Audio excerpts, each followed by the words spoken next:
once upon a time, there was a competition between United States and USSR and all these things. Yeah. Now there is no more USSR, and China has taken its place, and China happens to be our neighbor, and not with.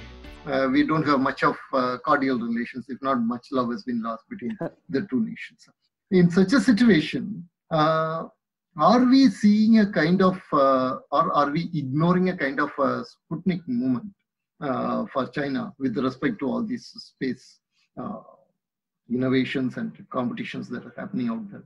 Is India, where exactly does India stand in all this? You know, the Chinese space program, it follows the 5-year plans that China makes for itself. And China has been successfully implemented many of its scientific, objectives that it gave itself in these 5-year plans. So in 1986, China gave itself a target of sending humans in outer space by early 2000s, 1986. It ran a program known as Program 863.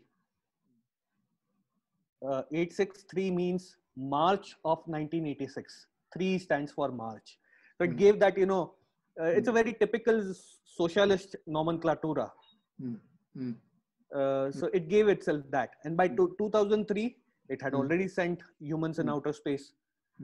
Its Shenzhou program was already up and there. The first Chinese taikonauts were there in space. Likewise, in that same program, it gave itself a target of going to the moon. And by 2007, it was bound for moon with its Chang'e program, Chang'e 1. So Chang'e 1 was sort of a contemporary of Chandrayaan 1. For us in India, we gave Chandrayaan 2 11 years after Chandrayaan 1.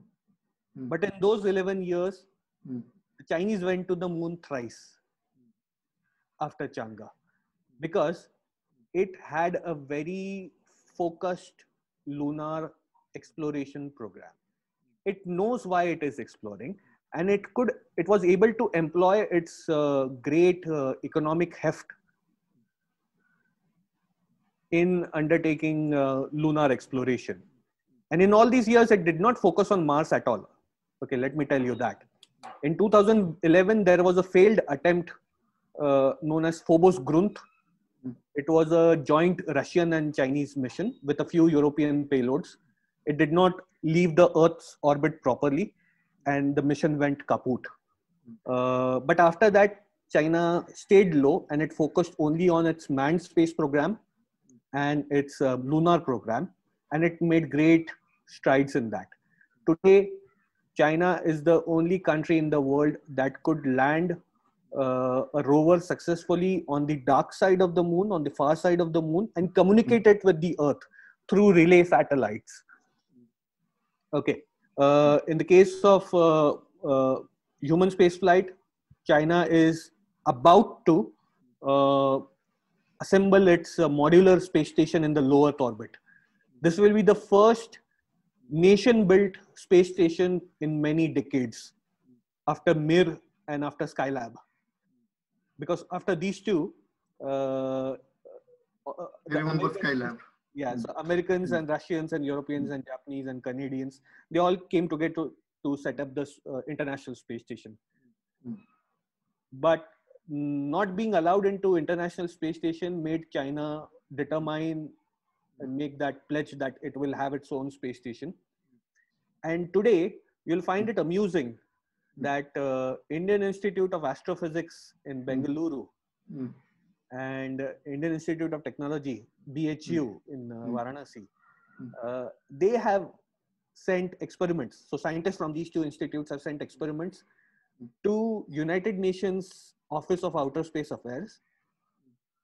And this United Nations office has developed a collaboration with the Chinese Manned Space Agency. And through this conduit, experiments from these labs are going to UNOSA, and UNOSA is giving to the Chinese, and the Chinese are taking these experiments to its own space station. Look how exciting that is. You know, there was a time when our astronauts were going on Russian space stations or Russian space capsules. Yes. On Salyut during the Intercosmos era. After that, our spacecrafts or our experiments are going on to Chinese space stations. Now, I believe that this is high time that we should have our own space station.